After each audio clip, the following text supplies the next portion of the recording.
Welcome to Blizzard Fire. We hope this video helps fire up your solution. In this video, I will explain how to make beer labels. First, let's talk about design. Your label is your beer's first impression, so make it count. Think about your brand's unique story and who you want to reach.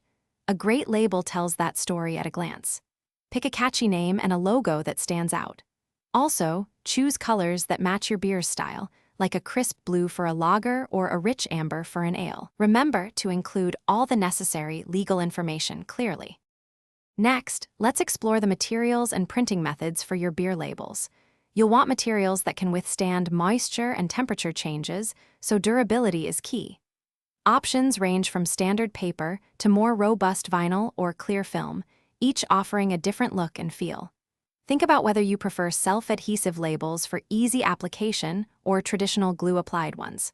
For printing, you can choose between professional services for high quality or home printing for smaller batches, depending on your budget and needs. Now, let's get those labels onto your bottles smoothly. First, make sure your bottles are perfectly clean and dry. Any moisture can prevent proper adhesion.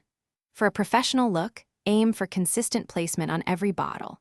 You can achieve this by hand with careful alignment, or for larger quantities, a simple label applicator can save a lot of time and ensure uniformity.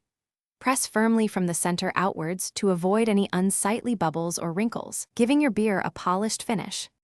Finally, let's cover the essential legal requirements and best practices for your beer labels. It's crucial to include the alcohol by volume, net contents, and any required government warnings. Don't forget to list all ingredients and your brewery's name and address.